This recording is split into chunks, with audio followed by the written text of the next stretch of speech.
Welcome back to my channel. Stay tuned to our channel for sports and entertainment news all the time. Please subscribe the channel. NBA and fantasy basketball loser lineup: Golden State Warriors Stephen Curry, Jimmy Butler show glimpse of potential. The playoffs are where stars rise and weaknesses get exposed. Every defeated team leaves behind stories of promise and failure, the players who stand at the crossroads of potential and uncertainty. We're not here to dwell on the heartbreak of a postseason exit, but to sift through the aftermath, piecing together what it means for fantasy rosters and spotlighting the players who deserve your attention. For every team sent packing, we'll analyze one standout player primed for growth and one major question mark that could impact the team's fantasy value. The NBA off-season is already shaping up to be a drama-filled, rumor-laden affair. This is all about understanding what's next, not just for the teams themselves, but for the fantasy basketball managers who are getting a pulse ahead of the 2025-26 season.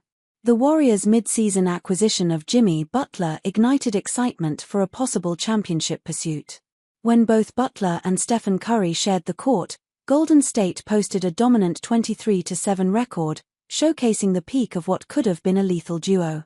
Then, after surviving a physical 7-game series against the Houston Rockets, Curry suffered a hamstring injury in Game 1 of the conference semifinals, essentially sealing the Warriors' fate.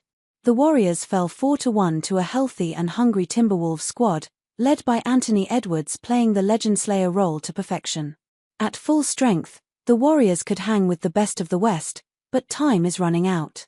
Let's look ahead to next year. Fantasy outlook for Warriors' key players. Despite the playoff injury, Curry remains a top-tier fantasy target, worthy of being a late first or early second-round pick. His skills haven't diminished enough to be concerned, as he's still elite at a few categories and doesn't hurt you outside of the sporadic turnovers and lack of blocks. Jimmy Butler has more uncertainty. Playoff Jimmy only showed up for a few games in the postseason, but he was the primary reason for the Warriors' turnaround in the regular season.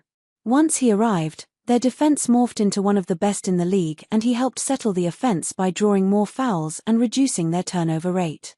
From a fantasy standpoint, there is some concern around his dip in scoring. Butler attempted 11 shots per game between the Heat and the Warriors, the fewest amount per game in 13 seasons. He appeared more comfortable as a facilitator, averaging 5.9 assists compared to just 4.8 per game with the Heat. The Robin role suits him well, and as long as he's ripping over 1.5 steals per game with over 5 boards, I expect his ADP to hover around the 4th or 5th round. Draymond Green was critical down the stretch in the fantasy playoffs, but he's a top 100 guy whom you can get around the 9th round for rebounds, assists, and stocks. Brandon Podziemski has some appeal in the later rounds, but consistency remains his fault.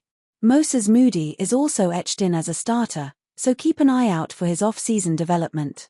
Buddy Hield is a three-point specialist who can be picked up on waivers during the season.